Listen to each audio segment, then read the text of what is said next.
Who's your least favorite director? Least favorite director? Mm-hmm. I can't remember his name. I want to say it's Yui Boll. He does a lot of like video game movies, and they've always been bad. Mine's M. Night Shyamalan. Welcome to the Squad Games podcast. Sorry, that was an inside joke. I have been a catty boy. So, meow. So today we are going to be talking about Tyranids and Admech, the two brand new teams. And I mean, the other teams haven't even released yet. I was just saying that to somebody, like, can we get a moment like to breathe? Yeah, like we got, where's the homie? I got this homie right here, right? Can I get him in focus? Right, the dude jumping off a wall, right, in his blue jeans, right? My goremonger. And me and Giacomo just played a battle report with the goremongers versus the sanctifiers. And it's pretty interesting. There's a couple people already messaging me, asking me if I'm going to be banning sanctifiers because of how strong they are. Which is pretty interesting, you know? And they're not even out yet. So I guess...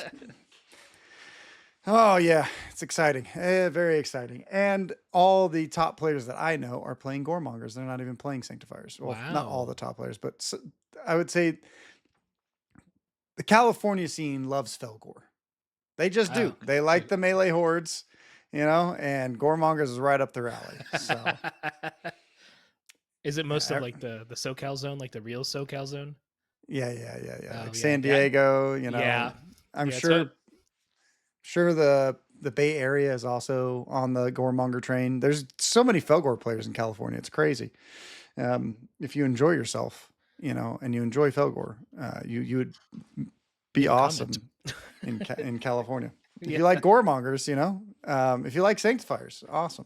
But today we're going to be talking about Tyranids and Admech. There was a lot of like people making YouTube videos like, oh my gosh, the next Kill Team box. Everyone on Reddit was like, oh my gosh, Tyranids. I was like, no way. Right? Mm-hmm. I was wrong.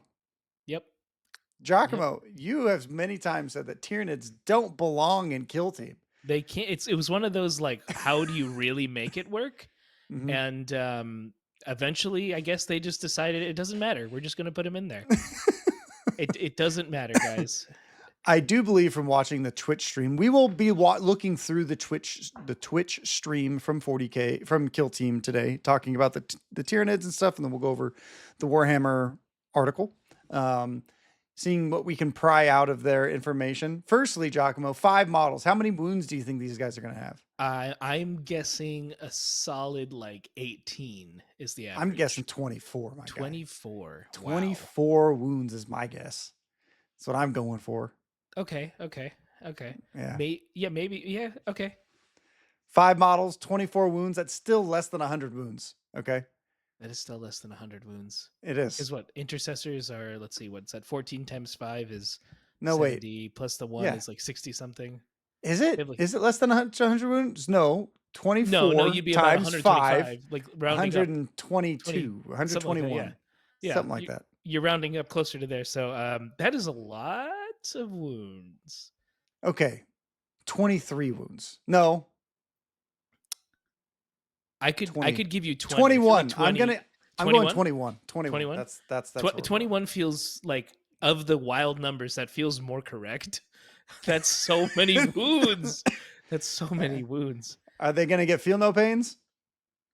No. Are they going to be able to burrow so you can't shoot them? Probably. You know, honestly, probably. Or are they just going to have a 14-inch move? Because back in the day, they used to have a 14-inch move. In fact, Ravenors are considered a fast attack in the Tyranid Codex. And they were back in the day. They are not a troop. They are not an elite. They are fast attack. So are we going to get, no matter what, turn 1 alpha striking Tyranids? What do you think, G? I think we're well on our way to see some very fast reptilian Tyranids, which will probably be good in combat. I can see them doing like maybe not a turn 1. They can fight twice, right? Yeah, exactly. Maybe not a turn 1 alpha strike, but like definitely they're in position to hit you turn 2 and just like destroy whatever they want to destroy. So Goremongers have a 7-inch charge. Yes. Well, a 7-inch move, a 9-inch charge, and they can pay +1. These guys are at least going to have that. At least. These guys probably have an 8-inch move. Yeah. Like just alone, like 8-inch move, 3 APL. It's going to be crazy. They're going to be cooked. It's going to be cooked. That's our guess. You know, hey, if we're wrong, put it in the comments. Tell us what you think it's actually going to be. Yeah. Admech. Yep. So I know all the Admech players are happy. They have a real team. They're a real boy now. You know, there you go. Yeah. And the Tyranid players, congrats, guys. You got it. We did it. Well, you know. I don't know if this is what every Admech player's ever wanted. Maybe they all wanted Stiltwalkers, you know? Maybe they just wanted 12 of the Stiltwalking dudes. Right, something because that's kind of what I was thinking too. Like, I got back into Admech when 7th edition had just released them, so they were like the first thing I played in a while. And I like their aesthetic, but I like their robed aesthetic with the weird robot things like being hidden under because it's like a disgusting, you know, abomination of a person that was a person. And I thought like, okay, that could be kind of cool if they did that as like a kill team. But I can take servitors, I guess. You know, I'm sure it's going to be good rules. I'm sure they're going to be cool rules. Yeah, I'm not really into Admech's lore enough to really appreciate the team personally. I think that some of the models are cool, but they already have 2. I mean, we'll look at them here. We'll look at them here shortly. Yes. I mean, it's still cool, right? So at the end of the I'm day, excited. Yeah. I'm excited that we have already Games Workshop telling everyone that we're going to get 2 new teams very soon. I'm excited to paint the Tyranids and get them painted up. I do have a specific scheme that I like for them. You know, it's one of the few armies that I actually use enamels on. Giacomo, how do you plan on box art painting these Admechians? So how are you planning on doing these guys? When I first looked at the models, I kind of thought to myself, it feels like these what are they called, servitors are wearing like tanks, like tank tops. And I thought like, well, if their pants are short enough, once I got a good look at the models, like are you gonna do George too? Yeah, maybe like I'll just paint them like they're going to the beach or something, and like they all have like different logos on the back of their shirts or something. But the more I look at it, the more I realize that's maybe not feasible. But who knows? Maybe, you know, have fun with it. Yeah, you could do like a whole bunch of like metal shirts, you know, like there you go. The dudes from Cascadia, you could try to like repaint one of their shirts onto them. You know, I imagine. Kind of cool. I wonder what Connor. So there's another podcast called Vox Cascadia, and they have an Admech player who loves Admech, obviously because he's an Admech player. How many times did I say Admech there? I don't know. I'm sure I'm making Connor happy. But I'm interested to see what he thinks about the team being such a diehard fanboy. And I'm also interested in what other Admech players think. You know, I'm sure the team is going to be overly complicated, just like every other Admech team that's ever existed. You know, they're going to be like, oh, I'm going to switch to combat protocol. And now all of my guys get +1 attack. I'm going to switch to shooting protocol. All of my guys get +1 shot. You know, I'm going to go to defensive. All of my guys get ceaseless defense, you know, like, you know, and like you can't switch, and maybe you could spend a CP to switch. Like, I don't know. It's probably going to be something like that, but way more complicated. Yeah, that's my guess. They'll have servitor protocols or something, you know. Yeah, what's interesting is it looks like it's a 10 model team, and I think servitors have a lot of wounds. So like they either don't have a lot of APL, like the gun servitors of what's it called? Right? The Inquisition have 1 APL if there's not a homie next to them, right? Or at least that's what it was. I'm gonna look it up. Yeah, that was the previous thing, and I wouldn't be surprised if they kept a rule like that for the servitors. So, you know, if that is what it is, then, you know, it just all comes down to planning your positioning with the team, and some Admech brained person will figure out what to do, like they always do. They'll get it, you know. They'll figure it out. They'll figure out the rules. Yeah, they have 1 APL, And when this operative is activated, if it's visible to within 3 inches of another friendly inquisitorial operative, excluding another gun servitor, or vice versa, add 1 to this operative's APL stat until the end of the activation. So I wonder if these guys are obviously better than Inquisition with in regards to mechanized stuff. So maybe they're 2 leaders. As long as their 2 leaders are alive, all the admech get, 2 APL or something. Like, if we can even think that, I'm sure they have 2 gun servitors, just like this has 2 gun servitors, right? Mm-hmm. So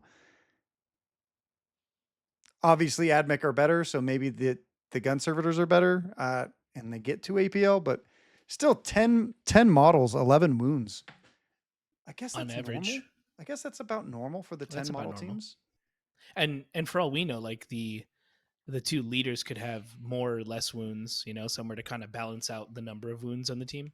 Yeah, I could see that. Yeah, I could definitely see that. I think it's cool to see what the rules writers have been cooking up and see what their interpretation for these 2 teams will be.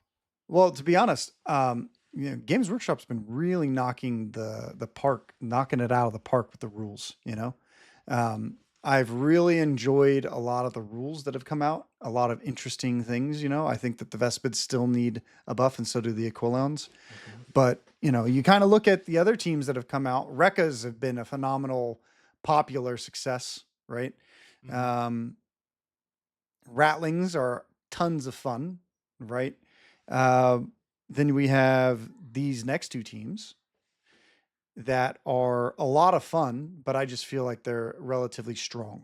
A little, yeah, tuned. Maybe they would have fit into the meta before the balanced data slate came out. Maybe they would have been S tier back then too, mm-hmm. Or close to it. I think Warp Coven back then probably would have still wiped the board with probably the Goremongers. I don't know about the Sanctifiers though. Sanctifiers they're crazy. They're on another level. Yeah, I think the Goremongers are too, but only time will tell, Only time will tell. I think Goremongers, if you start bringing them to your locals, just like Felgor, your locals aren't going to like you for very long. Honestly, man, when it comes to using your Gore tanks and just like killed you, all right, let me heal. Whatever. What's this game? Yeah. They were crazy. We're hoping to get Mountainside on for an upcoming episode so that we can talk about the teams and maybe where they, kind of where they sit, whether it's a tier list or whether we're just talking, hopefully we can get them on to talk soon. But I want to go over this little you and me are going to have to narrate with no music over this Games Workshop Twitch stream, because the Warhammer community article doesn't have all the photos. They don't have everything. Like, I want to see everything, I want to talk about it. I am really excited about the terrain. What's funny is I'm taking the Tyranids, and while I only have 5 models, I'm still going to have more to paint because I have so much terrain. You may as well just do it, Exactly. Yeah, fill the color scheme. So we're gonna pop over this Twitch stream real quick. Sorry, you're not gonna see the whole thing because mine and Giacomo's faces are important. Yes. Yeah. So we have Killzone Typhon. Now you can see the Ravenors. You can see the Servitors and stuff. You can see it's in Volcus, and you can see some special stuff. I don't really see anything crazy, I don't see nothing insane. There are some Hormagaunts in this thing, but we both know that Hormagaunts are not a part of the kill team. So don't get your hope. They exist in the box though. They're coming out in the box. So yes. So you get that's exciting. Get them there. Yeah, there you go. Yeah, so I'm going to press play, and we'll see how long it takes us to move on to the next one, because I turned off the audio so we don't have to listen to Games Workshop, talk about them. You can listen to us. And for our listeners, we're looking at I'm going to put this on pause. Yeah. Those who are listening to it on the podcast and not on YouTube. Man, those bases are super simple. Yeah, like they didn't do anything. They just glued them down and then painted it. I'm gonna be honest. Ever since Into the Dark, they've kind of done that very simple, like painted slate, put a little bit of rocks, done, call it a day. Bro, I can imagine the time schedule that these guys are on. You know, like when Right. when we get a box early, like we're Crunching. crunched. So this is Volcus stuff. You know, they have a couple interesting containers and stuff. Oh, did you notice they put a piece of paper or something on top of that container right there? Yeah, it's supposed to be a tarp. It's pretty cool. I Oh, like that's it. fun. I like that. Yeah. Yeah, that's Yeah. smart. Maybe it isn't fully painted. There you go. And they're like, we got the red part. Call it a hey, whatever it takes to be strategizing and how to not paint your stuff. This is one way to do it. Yeah, just cover it in tarps. No, I'm pretty sure they have the same like 4 containers that they paint that they painted. It's got to be. Yeah. Yeah. All right, that's cool. So I don't think there's anything that we can see in here I think this is just people setting up photos. You know, it is interesting that they're playing on a real battlefield, like an actual modeled battlefield, right? And yet the bases aren't as spicy as the battlefield. The battlefield looks dope. It does. Like, you remember Perfect Game, and they had like the big boards that were all set up, and they weren't like mats; they were full on boards. Like we had Helm's Deep there in that store, and we had some cool ones. I miss those days. Yeah, so do I. Perfect Game. Rest in peace. Rest in peace. So pause this on the next one. This one, we're looking at more Hormagaunts. We get to see the back of this Venom guy's head, though. It's pretty cool, you know? He's leaking a lot of venom. He's very venomous. Yep. And then, nothing too crazy here. Bunch of servitors. The servitors look great. The models are out of this world. Absolutely. All of their sculpts have been incredible ever since the age of 3D tech, you know? Mm-hmm. Okay, then we got the Finn Mohawk Ravener coming up too. Is that your least favorite Ravener? Do you have a least favorite Ravener? It is between the Prime and it's between the Venom one, just because it's like he's so big, or like it's like a big fin, and I wish he had like another fin coming out at the same time to balance it. This was them telling us that we're getting all the homies, all the Hormagaunts, and then this is all the Ravenors specifically. Roar. And that I believe this set is also giving us a bunch of NPO rules for Tyranids. We already have some for free from the community, Warhammer community. What a pretty model that guy. Yeah. You know? I like his bigness, or its bigness, you know, as it lies. I wonder if you're gonna get head options in the box. Dude, this is a tall model. It's very tall. Look how big this piece of terrain is next to him. This is probably my favorite one. Yeah, you know, this is not my favorite one. That's my second favorite one. This one's my third favorite. That guy's my favorite guy. He's pretty dope. The Crusher. Yeah, the Crusher guy. Yeah. I like the big, chunky guys, you know? He's okay. This guy's okay. He's like in the middle for me. He's the middle of the pack. Yeah, he's got a bunch of antennas. The antennas look dope. I really like the mutations that they did with this team. You know, I think the mutations are absolutely phenomenal. I definitely won't be painting them all different colors. They'll probably all be the same color, personally. It'll just so we have similar. the Rekka. I don't think that's the Rekka. Hold Crusher on. or something, isn't it? Isn't that guy called Crusher? Is that the same guy? Yeah. Oh, it's just a different angle? Yeah. Okay. The Venom guy, so he must shoot out. He probably has a flamer, I'm guessing. Probably has a flamer. He probably has some sort of flamer. This Crusher guy, do you think that I know they all supposedly burrow somehow, and which is probably a weird teleport mechanic. But like, do you think that he breaks stuff too?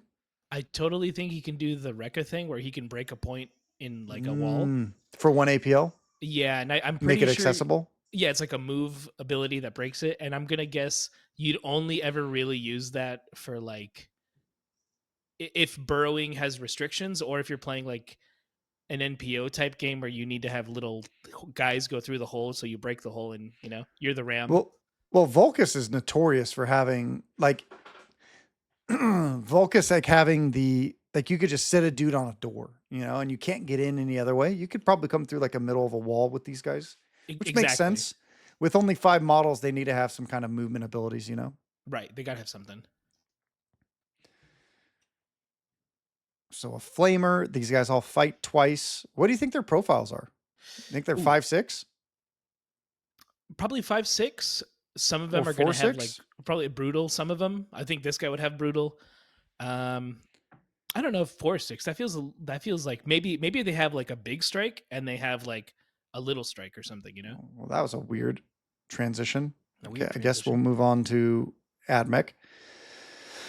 So they definitely come with 2 gun servitors. Probably the same as the last box. We have our other servitors over here. One thing to note is that looks like a Volkite gun as opposed to the plasma gun. Is that not the plasma? It's not the plasma. That's a Volkite. It's very boxy. And I remember when they first came out, the leader with the big top hat that you could make had the Volkite gun on his side. So I wouldn't be surprised if the Volkite cannon came to this servitor. Yeah, and the heavy bolter's 4.5, right? Classic. It's very good. I can imagine both of these teams being extremely tanky. It's a very cool shot, Yeah. Some expensive camera equipment. Getting these shots. This is some nice equipment for sure. This is some other servitor, Magus servitor that he does something with program. Servitors. Yeah, exactly. He's a big old shell on his back. He kind of looks like a rack, like the Dark Eldar racks, right? That's what they're called. Yeah. Or the big bot, whatever the bloat guys are. And then there's these dude. You can see a better look at the Volkite right there. Yeah, they got a lot of smoke going on. They do. That guy's a tiny little hand. Look at his tiny little hand. Yeah, he's got a T-Rex hand. Yeah. And then you got this homie. All right, let's see. Let's count. So we got 1, 2, 3, 4, 5, 6, 7, 8, 9. 1, 2, 3, 4, 5, 6, 7, 8, 9, 10, 10. Okay. Yeah. 10 models, 10 homies. Didn't we just look at this? We're doing it again, huh? Games Workshop. They're going back and forth. They really want you to see it. Yeah, they must have had some really long talking points, See, I don't mind the dude in the back. I think he looks pretty cool with his robes. Well, he's the leader, right? Yeah, I think he's going to be the leader. Yeah, the clock at the bottom. That's nice. Yeah, he's just always keeping track of time. He's Flava Flav for those who get that joke. Oh, there's the top of the red one. They painted it. Oh, they did. They did. All right, so let's look at these. Let's look at these tokens real quick. So, AdMech have some kind of. They got a lot of tokens. No idea what any of that means. I don't even think I could guess. Where's the burrow tokens? I think it's those zeros and ones. Like what about this one right here? What about this like weird ground popping thing? Probably maybe this indicates they're burrowed. This is like some kind of egg sac, or like it's a blown up wall or something. I don't know. That's a good question, right? What is it? I have no idea. I don't know. I can't even tell what any of this is. And what bases are we thinking the Tyranids? Well, it says 28 millimeter here, another 28 millimeter here. Yeah, but there's no way they're 28 millimeters. No way they're 28. 40s yeah, they're 40s. They're 40s right now. They're 40s. Maybe even and this 50s. Is that's what I was thinking. Yeah, I think it could be that size. Imagine these guys fitting underneath. Could you hide your models underneath Vulcus? I don't think you can with these guys. They're too large. Wow. Interesting. So these are pretty. These are cool. A cool little paint scheme. They're showing off the Hormagaunts right now. And I think the Rippers. these are the new Hormagaunts too, right? Yeah, this is the new Hormagaunts that are coming out in the box, showing off a bunch of NPO stuff with the Kill Team stuff, which me and Giacomo are definitely going to use. We'll probably do a whole stream night where we just paint, where we assemble. Just have a bunch of Tyranids coming out, Then we look at the Tyranid terrain, which I am absolutely in love with. I love the new Tyranid terrain, big fan. I think they're saying that some of it's heavy and some of it's going to be light. I'm sure it's good. They're going to indicate it. Yeah, and they're going to have narrative rules for it. We don't talk about the sack. We don't do it. Nope. Not in the sack. Yeah, the wall's pretty cool, I like this terrain specifically for what it means for the future. Like other factions will start getting terrain sets like this, I hope so. That's what I'm looking forward to. Like imagine getting the Eldar parts for this, at some point or something. Yeah, I mean, they're going to get some trees and stuff, I guess. Yeah, exactly. So like I think that is a good sign because for the most part we've basically had Orc and Imperium terrain our whole life. Mm-hmm. So like I think it is time to show us some new zones or environmental terrain stuff. Like they kind of had jungle terrain way back when we were younger. Mm-hmm. So something Did. like that. Yeah. So I mean, I think it's rather interesting. Can we stop Twitch now? Thank you. There you go. Um, I'm rather excited for the box. Think it's going to be pretty fun. I'm really excited to see how strong a 5-man team is. They have to be cooked, man. They have to be cooked. Like they have to be. Could you imagine their Legionaries, dude. Legionaries have 6 dudes. They have 6. They were dominating the boards. You know? So just imagine what this team can do. Whether this is going to be a strength of theirs or it's going to become a limitation, we'll see. Mm-hmm. Time will tell, Yeah, right? absolutely. So we're going to pop over to Warhammer Community's article real quick. See how this goes. So I've already watched this one. We don't need to rewatch it. It's literally just kind of showing glimpses of Tyranids, and then a Tyranid jumps out at us at the end. So, so I believe the lore is now that, I don't know if this was the case before. I'm not familiar enough with specific Ravenors, but Ravenors are a pre-planetary Tyranid force that strikes planets, burrows underground, and then it strikes when it's prime time. So, do you think that these things can grow into like Molochs and stuff, like those really big ones? Well, maybe not grow themselves, but what they probably could do is because I've read some like lore bits where Rippers will just jump into a vat and like be eaten for bio so that the thing can spit out something different. Mm-hmm. So like I wouldn't be surprised if after these guys did their task and like whatever they had to do for prime time, and then just like time to eat myself and become something else. I could see that. Yeah. So like in theory, you're technically you're right. They could do that. Yeah. So it looks like the servitors are possibly the last line of defense towards the great gun. Yes, the reloading specifically lore wise. Mm-hmm. So we get another look at the Tyranid models here.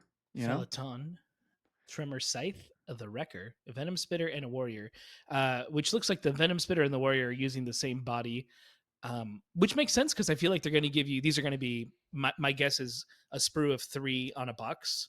I think you're going to get 5. Well, you get to build 5, but like I think a sprue will have 3 per piece, right? So you're only you think that we're only going to get a sprue and a half?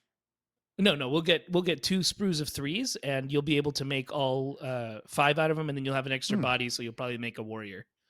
Hold on. Unless they do decide to do that, and you just get 4 total plus the 1. We might be able to spot it on the main box. There we go. Pop this open. It doesn't say. I think it's being hidden by the right. How many models you get hidden by the book here? Yeah.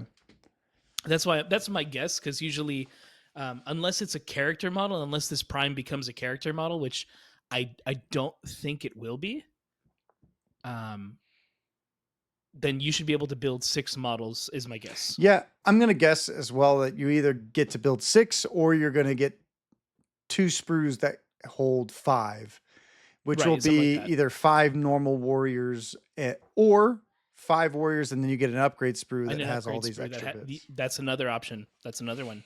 Yeah. So it could be 2 sprues of 3, like you said, and then maybe another sprue for all this stuff. Right. Do you think these guys are going to be a nightmare to put together? The hands probably. If you look at like the body, it looks like maybe 1 to 2 pieces that connect, but the hands have always been like socket side joint. Yeah. Parts, so. Well, what's been crazy about Tyranids, I love the Gene Stealer kit. The Gene Stealer kit is probably one of my favorite kits just to put together. It's so easy. The layer lines are awesome. I'm really hoping that these are also like that, We'll see. They're bigger, so some layer lines are definitely going to show up, and there's going to be some cleaning. Time to bring out your high grit sandpaper. Yeah, so it says the Ravenors are elites among elites, bringing only 5 operatives to the battlefields, no grots, mutts, or funny little robots. Funny little robots backing them up. Players will keenly feel the loss of even a single miniature. But with the ability to tunnel under the kill zone and appear in unexpected places every time they move. Every time they move? I would assume they're going to have the option to get to burrow all the time.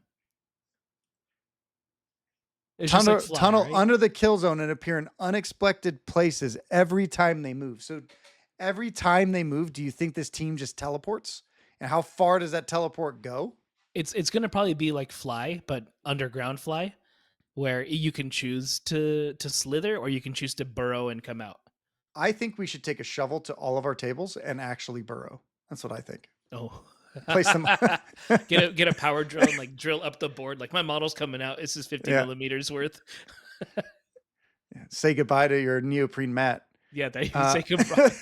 Say goodbye to anybody wanted to play games with you. Yeah. I actually played when I was young. When I was first starting, there's a guy at the Kill Team not a Kill Team, a Warhammer store that used to paint his models in his own blood, and every time a model would die, he would smash it with a hammer. Okay. Just so you know, where's this guy now? That was back in the year of 2000. I was 10 years old.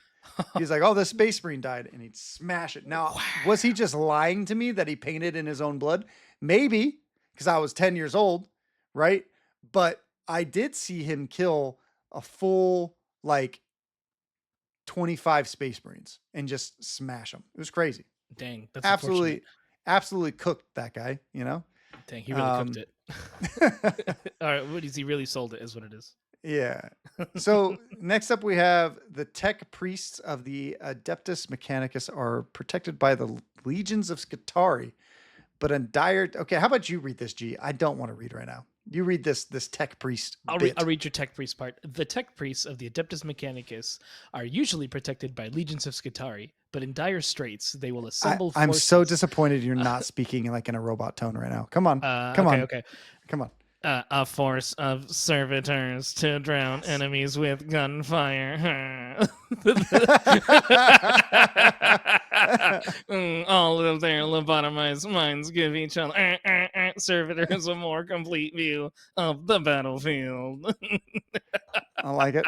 That was fun. Sorry, that was my... Someone will be driving and they'll get scared hearing that. They'll hit the divider on the road or something. Absolutely. And then the jaws of life are going to pry them out and they're going to be like, oh my gosh, I'm actually in 40K lore. Amazing. Here we are. Yeah. So, all right.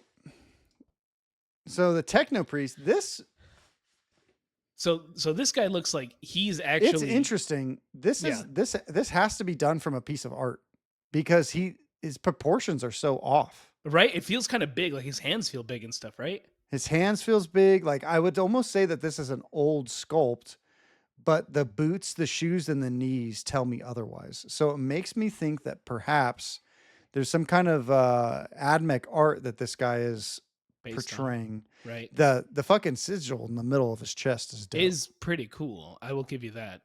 The clock on the gauge painted really well, but I don't know. It just seems out of proportion. You know, I see what you mean. It's definitely like the plasma gun he's holding or something. Mm-hmm. Like that feels off. That's the part that throws me off when I see it. See if I can. Yeah, you see what I mean? Mm-hmm. But overall, I like the model. Yeah, I like him too. I think it's a fun one. The techno archaeologist, which is so what is has to be the leader, right? Exactly. The amount of freehand on this model is absolutely incredible. Whoever painted this guy, they did an excellent job. There's freehand literally everywhere on it. Pretty much. Yeah, we look at the Servitor Underseer. Yeah, that's a guy. Yep, that's a guy. He has a bunch of cables in him. I remember. Doesn't he? He looks like Belisarius Cawl almost, right? Yeah, because the models that get to that point kind of are designed on the same thing. I forget what the leader's called. the AdMech leader, but I had that model and Belisarius it's Call? not Belisarius The called leader? like your generic leader, and he kind of Oh. stands like that. Mm. So they Yeah. kind of use the wires as like legs and stuff. Yeah. Okay. Yeah, so It's he's floating along, you know. Then we have our 2 gun servitors. This is the Volkite cannon, which I'm pretty sure you're right. It does look like a Volkite cannon. yeah. Does he have like a little taser on his other arm or something, or maybe that's just power claw? It looks like a power claw. Yeah, something, right? And the homie with the heavy bolter definitely has some sort of a metal hand as well. Yeah. You know. Then we have our Breacher Servitor. Do you think every team is just going to have a model that breaks through walls now? Walls. You know what? Maybe GW was like, we made a lot of heavy, so we got to make dudes that can break through heavy, so that we can play. People can play this on this terrain. You know. Which I'm for. I like breaching walls. Breaching clear feels like something in a kill team you'd do. You know. Assuming that's the rule that they're going to get. I don't know if that's actually going to be the rule, but we'll see. That looks like another Volkite weapon. Something. It's definitely that's one of the one things I liked about AdMech is they had different, like a lot of different weapons from what you'd see from like regular Imperium guns. So they got cool different things, and I like that about them. So this could be one, you know. We have the Technomedic Servitor.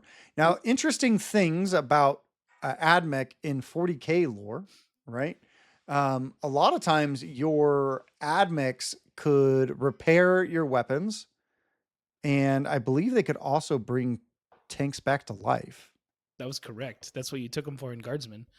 Yep.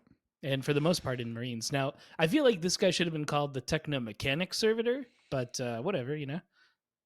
There's probably more mechanical engine parts than there are human parts on these guys. Just saying. Interesting. And then the Auto Proxy Servitor. Do you think that this? So that is a taser goad. He has a taser goad for sure. Built into his arm.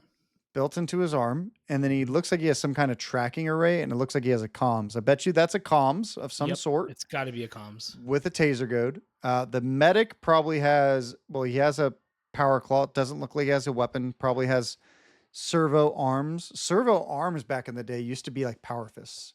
Yes. So like almost all these guys, technically, these 3 guys. Well, this guy might have a power fist, like straight up, like 5-7 damage with his saw on the back. With a saw or something. Same with this homie right here, the Breacher. And the Breacher looks like he has like some sort of a melta weapon. Now, we haven't seen Volkite from what I know of in Kill Team so far. Yeah. What do you think isn't it like usually they used to do 6 damage in 40K. It used to be like 6-3 or something like that. Yeah, what they would do is mortal wounds on criticals. So I'm gonna guess this is a devastating weapon, but the thing is, it has no AP. So that's the trade off, right? In 40K, you didn't get AP, but you got, if you did the critical, it just does mortal wounds. So do you? I don't think it's Melta. They were never been on the level of Melta. Yeah, but they did never really had one. Yeah, usually they would do 2 mortals per time in 8th edition. You know, I remember taking like 6 damage and 2 devastating, and it would just like nuke my Dark Eldar ships. Don't judge me. That's what you did, man. That was the play. I took that. You had to, because Eldar weren't a thing back then, and you played Space Marines, so I couldn't play Space Marines. So I had to choose the better of 2 evils, and that's some Hellenistic elves, okay? They were good then. They were good at that time. They were good at that time. And I still won 3-3. Exactly. I think I only went like 1 and 5. I had the lowest score. I was playing Marines in that edition. It wasn't going to go well. But no, I expect the Volkite to do no AP, like has no AP, but can do mortal wounds if it does criticals. That's my guess. Interesting thing. On the, what's it called? The Kill Team app, the gun servitors have servo claw. 3 attacks, hitting on 4s, 4-5 damage. So I wonder if these are all servo claws, right? That means that's what these guys have. And I guarantee you they probably have some kind of directive to give to their models that gives them +1 attack. 4 attacks hitting on 4s, 4-5 damage. Something like that. Probably. You know?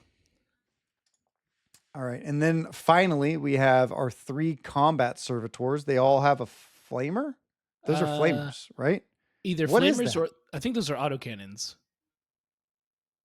Yeah, because No, I think the wait, what is autocannon has that, like dude? this kind of looking It thing. I has a think that's slit.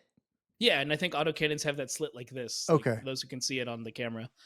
Mm-hmm. Um, so I think they have autocannons. Maybe one of them has a flamer. I think the guy The left, on the very left has a flamer, but I think the other two have auto guns, which is probably like 2-3 damage. and then servo claws, 3 And attacks servo hitting on claws. 4s, Yeah, 4 exactly. 5s. Flamethrower will probably be 3-3 damage hitting on 2s, 4 attacks or something.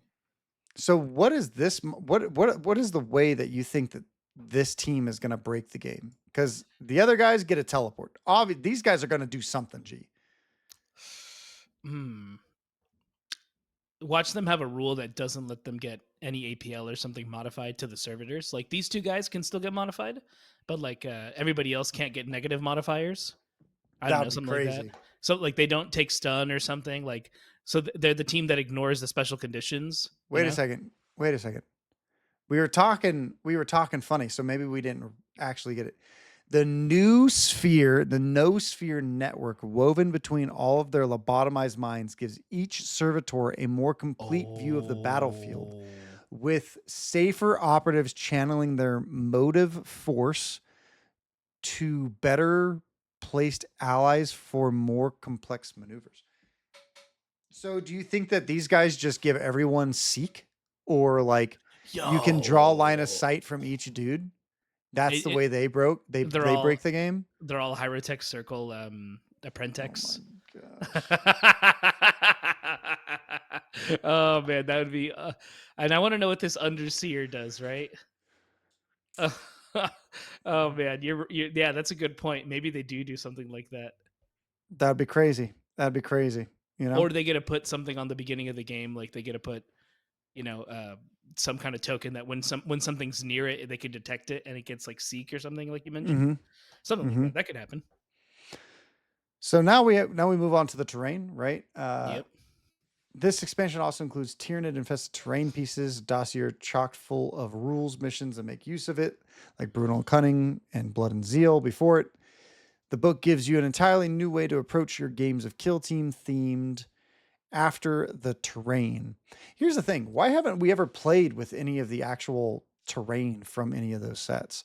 Should we just like run a map where we just put all the terrain on? So we have like we have Brutal and Cunning, we put the giant statue on, and then we put a bunch of Tyranid stuff on there and see if our models can move.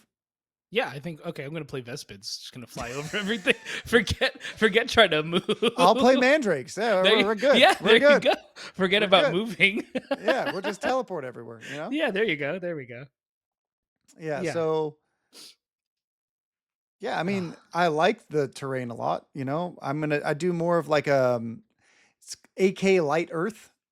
You know, it's a AK color. It's called Light Earth and black. I think they did a good job on this. Do you know what section of Tyranids this are? These guys are. Purple was. This reminds me. This just reminds me so much of like StarCraft. You know. I mean, yeah, for sure. Like, definitely. Wasn't that the thing, right? They were almost going to make a Warhammer game, and then they were like, nah. I think so. And so they kept a lot of things and just changed it. I mean, that's what I would do in that situation. Yeah. So, you know, I mean, I'm pretty excited about the release. You know, I definitely want to see the models in person. I definitely want to, you know, paint some of these guys up pretty good, you know, see what the rules are actually like, you know. I think my favorite, so far out of this edition, what has been your favorite team that's released, or your favorite box, I'd say? Favorite box. The favorite box, I'm going to say, was Hivestorm. I was very excited for both the teams when they were coming out. It was something new. You got the terrain and you got all the cards and everything. It's probably one of the best box sets. With the second actually, I think it mostly goes in order. Then I would probably do Brutal and Cunning. Then I would probably put this Typhon. Don't forget the next starter box. Oh, Oh, you're right. The starter box. Starter box is going to go after Typhon, and then I'm going to put the Sanctifiers and Goremongers last. That's fair. That's fair. Orders of things I liked. Just because the starter box I already had, like Plague Marines are definitely cool, but you didn't get like the full set of stuff, which I kind of get, you know. For me, I'm gonna say my favorite release so far, or for this edition, was 100% the starter box. I think they knocked it out of the park. Even though Angels of Death got cooked by Plague Marines every single game, it was still fun, still good. And then my next favorite box would have to be strictly because of the rules, and that would be Rekkas and Rattlings. I think the rules were so much fun in that box, absolutely astounding. And then I'd probably put this box next just because it has Tyranids in it. Mm-hmm. And then I would put Hivestorm, you know, because it has the Volcus terrain set, which is really nice. I don't really enjoy the play style of the two teams. So even though I love the Vespids, right, and I really like the Aquilons with the caps, you know, I definitely think that the Sanctifiers and Goremongers, while an awesome box and probably the coolest piece of terrain out of all of them, you know, would probably be my lowest for this specific season. Yeah, I can see that. Like competitively, they're probably the strongest, but I think personally, I had the least hype for them. Not to say that I don't enjoy the Goremongers after playing them, because they're definitely fun to play. Dude, so many people have been talking crap about this specific Death Cult Assassin. How cool is this model in person when painted well? It's awesome. Yeah, honestly, the Sanctifiers have some easy 10 out of 10 models. Like I love the Missionary, I love the Miraculist, I love the Death Cult Assassin. That's kind of it. What about the mask one? The mask one? Oh, the Jabberwocky. Yeah, the medic is pretty cool. Pretty cool. It comes in a cool fourth. But I really love the missionaries. Like, just they're so gothic. They have their goggles on and everything. They're like preaching, but they got guns. Like that feels like the preacher you would have, like the missionary for them, you know. And my favorite model out of all the Goremongers is definitely the leader by a lot. He's a cool by model, a lot, honestly. Because a lot of the other ones I'm not as crazy about, but the leader is like he's so wicked. Like I kind of want to make all of the Goremongers like the dudes just climbing on walls, and then like, dude, we almost painted them Spider-Man colors. Like we almost did. Once we saw the red, we're like, okay, I guess not. Let's not do that. Because originally I was doing like jeans, we were doing like black shirts, and then we were like, oh, let's do some rad tabards, and it was like, oh, this is very Spider-Man. This is getting too much. And then I was like, oh, you could just lean into that, you know, and just be like, oh, I'm gonna do a Spider-Man team, you know, make them all like Oswald dudes, you know. Yeah. You know, that'd be crazy. That'd be fun. But yeah, I mean, I'm really excited for this next coming up box. I think Ravenors are a weird, like I think I said this before, are a weird choice. Gee, if you could choose another Tyranid to put into this box, because it's just one type of Tyranid that you're playing, right? A lot of times with Tyranids, you get to play a bunch of different kinds. In this box, you're like, yo, you get one type. Now you get to play big nids, which have never been in Kill Team since 2020, you know, which has been a long time. What do you think? This has been a long time coming for these guys. I was actually talking with a friend about it, and I said, this is a perfect time. Who was this friend? Was it who I think it is? It's yes, you know him as BK because he doesn't like his name out loud on the internet. Mr. BK.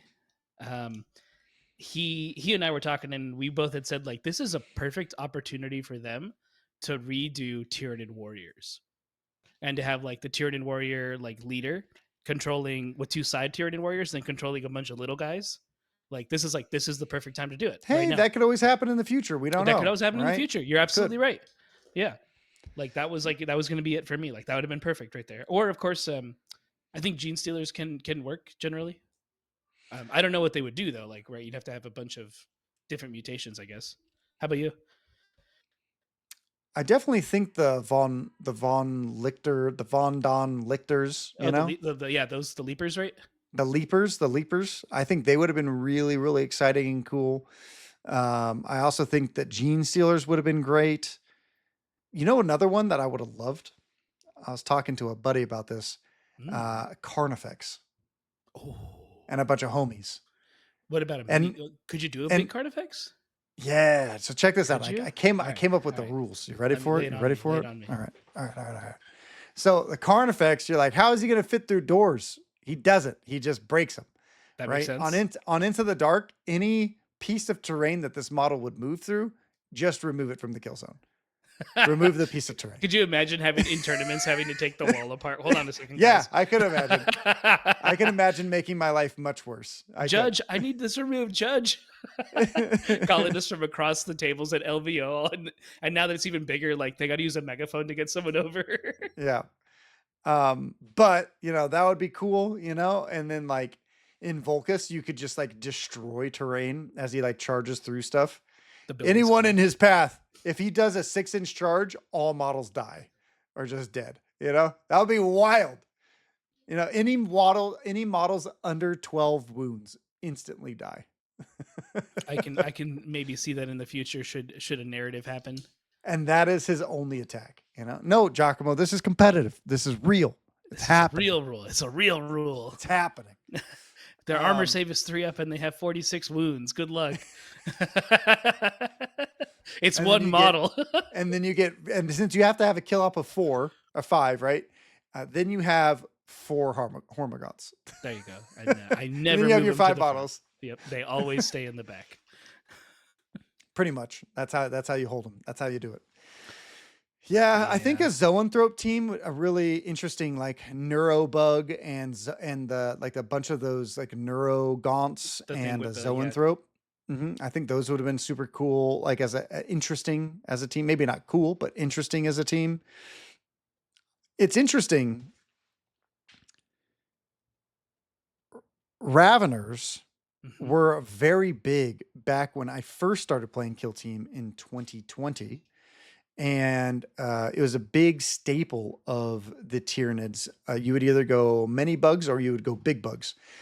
And Biranid, who used to be an old content creator, used to love to troll people and say, "Hey, bring all this towel," and then he would just bring Tyranids. But his big thing was always playing these big Ravenors and stuff. So this is a blast in the past. A blast to the past. Blast to the past. Blast from the past. There we go. Blast from the past. Getting blasted from the past is. Now we just need a grenade that does the same thing. Like if your model's also within 2 inches of this next turn, you also get another blast. Yeah. All right. Well, I don't think there's much more to talk about. We delayed this week's podcast specifically because we saw that Kill Team was getting a reveal from Adepticon. So, we did it. Here it is. Wanted to give you our thoughts about it. Thank you for being fans and listening to us yammering over here. Big fun. Yeah, I hope you enjoyed our takes, what we think, and if you have something else you want to think about, let us know in the comments, of course. Absolutely. Yeah. Until next time, everyone.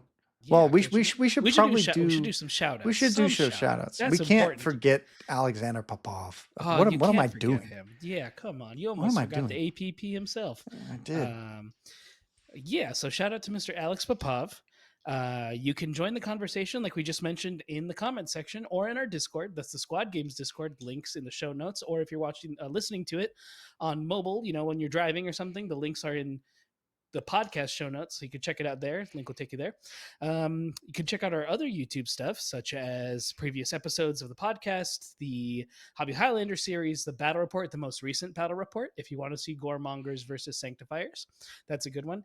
And if you want to see us live, we have an upcoming tournament that is, when was that? April 12th. Just kidding. April 12th.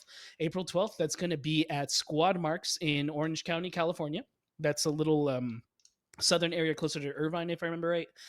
So if you are in the area or if you're nearby and you want to make a trip, feel free to get tickets. The links for those tickets will be in the show notes as well. And, come have a fun time, play with your new models, and talk some smack with Kill Team players. Yeah, should be a lot of fun. I'm shout out GW for making some awesome models here. Looking forward to playing more Kill Team here in the future and also getting in more battle reports. Yes. Our last battle report, we made a couple mistakes. It was our first time with the team. So as we practice more with the team, we'll get a little bit better. And it's going to be fun. It's going to be exciting. I think my biggest mistake was two big mistakes. You threw a crit at me and I just scratched it. And then in the very next turn, instead of making one attack, I rolled 4 dice and I took the crit, but it's okay. I made a couple mistakes. We all made mistakes. I read the gore tank 3 times, and it wasn't until the third time, and I already knew this. It wasn't until the third time that I was like, "Oh, you can do it like the same thing on somebody else each time." Mm-hmm. Oh, I was so confident for some reason the other way when I started playing the team. It's interesting. I think that these teams are really hard to play, and I hope that we, in that battle report, even though we didn't make tons of mistakes in this one, we only made very few. Nothing that was too illegal. Like me not using twice isn't technically illegal. It's just like you could have. Yeah, I totally did a couple of illegal things, but the thing is that I moved hopefully, the so whatever. Hopefully, we provide a very realistic look at playing this team for the first time. So and then we will get better as we continue to play them and as we continue to play other players. We can't really have anyone in the studio until the teams are released. So it's probably just going to be me and Giacomo again playing some more. And at least next week, that should be on Tuesday on Twitch and then Wednesday for YouTube. And yeah, it should be, and it'll be live on Twitch, I should say. You get to see a little bit more banter between us at the beginning and the end of the videos. Sometimes we'll play another game and we'll talk to the Patreons, and we'll stream just for Patreons on our Discord. So make sure you guys stick around for that. If you guys have any people listening or watching, if you have anything that you would like us to talk about in upcoming episodes, make sure that you put it down in the comment section below. I've thought about tournament etiquette and a few other kinds of things and some other kind of stuff, but I think we have our very next podcast open. But if you want us to talk about specific things or things that you would like to hear from us for, put them in the comment section below, put them in our Discord. Should be fun. I can't wait to talk about more things because this brain can only come up with so much, and same with that one. So if you guys want some more, gleans or insights from us, maybe how we do stuff behind the scenes, or maybe not about Kill Team whatsoever, what has Dakotah did on his 0 session last weekend? I don't know. Yeah, that's right. For D&D, I don't know. That's crazy. Yeah, it's been I haven't played years since you played. 8 years. Yeah, it's crazy. There you go. Yeah. And then I guess we'll stop rambling. You think we should stop rambling? We should stop rambling right after you shout out the sister channel. Yes. Sister channel, Tabletop Mayhem. Don't forget to check her out. She has some great, amazing shorts and some great lore stuff.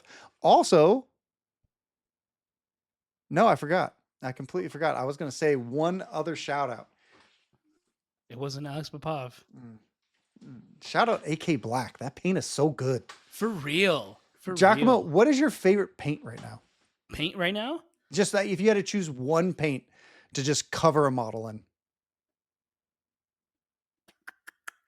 I can't say it out loud, so I'm going to tell you the second one.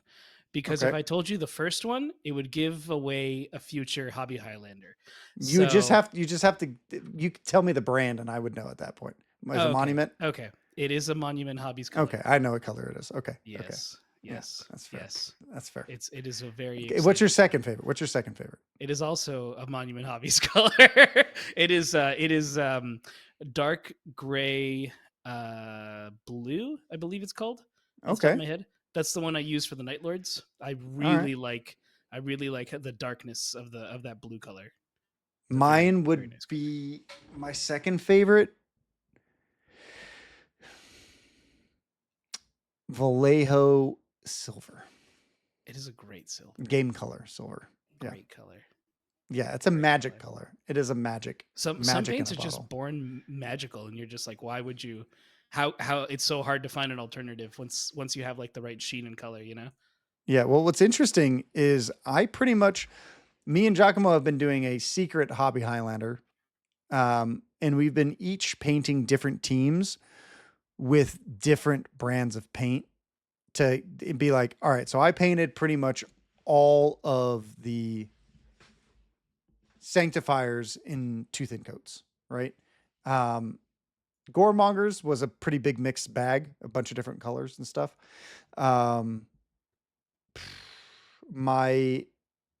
What teams have you painted so far in the paint brands that you've painted, G? I've done Pro Acryl. I've done Tooth and Coats. I've obviously done Games Workshop. Same. I did old Vallejo, so I haven't done new Vallejo. That would be the Casterkins. A lot of that stuff was old Vallejo. I want to do Army Painters soon, and I actually really want to try AK. Yeah. I'm really looking forward to it. Maybe this one, maybe this next box. Yeah, that would be fun. For me, I have a couple more paints to catch up on than you, but I have painted an entire team. It was my Halo Casterkins. That's right. Other than Master Chief, it was all Monument. So I've painted. I don't own them anymore because that was a commission. You did the purple. What are they called? Not mandrakes. Hand of the Necrons? Oh, Hand of the Archon. That was also all Monument colors as well. That was a good one. Like, I love that color. Oh, yeah, that one. That is one of my favorite purples. I picked it up because Royal Purple. Royal Purple. Yeah, I picked it up. It was so good. Yeah. If you guys want to hear us talk more nerdy stuff about paints, I got to get Giacomo back over here, and we got to do another one of those like relaxed podcasts where we just paint the entire time. Right. We do a stream and then a pod. Yeah, just like talk, Yeah, so talk and chill with the community.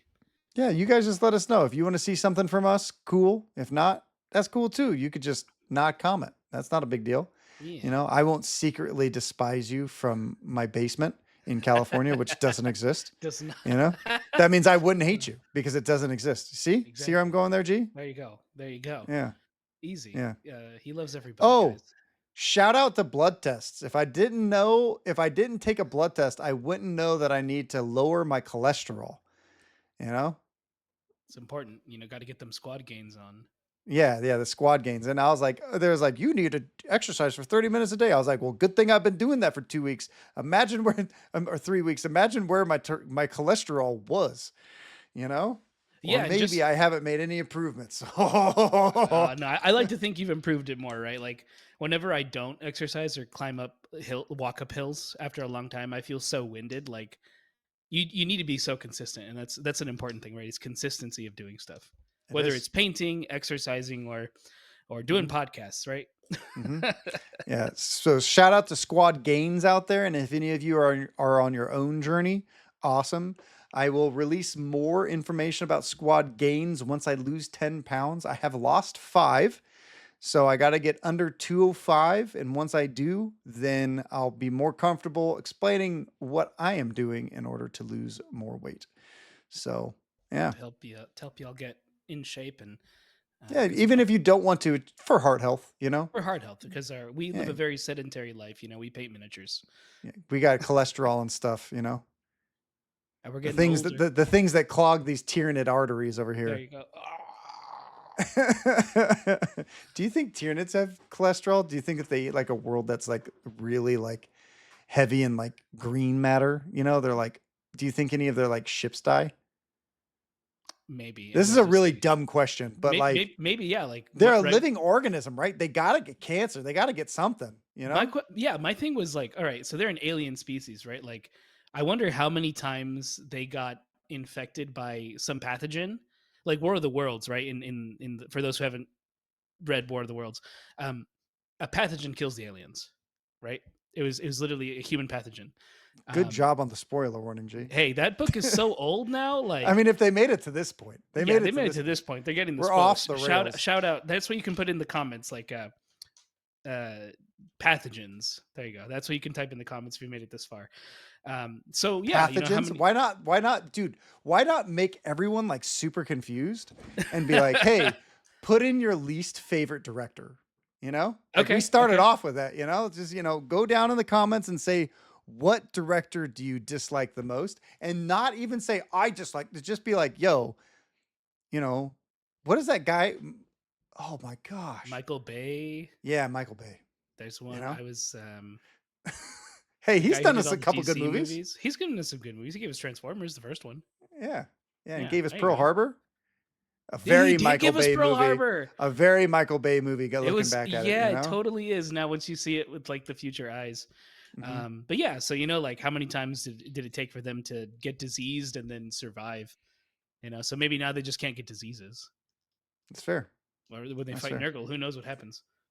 And also, I'm going to give another shout out. This is the last one of the episode. I promise. I'm just going to hang up right after this. Okay. Okay.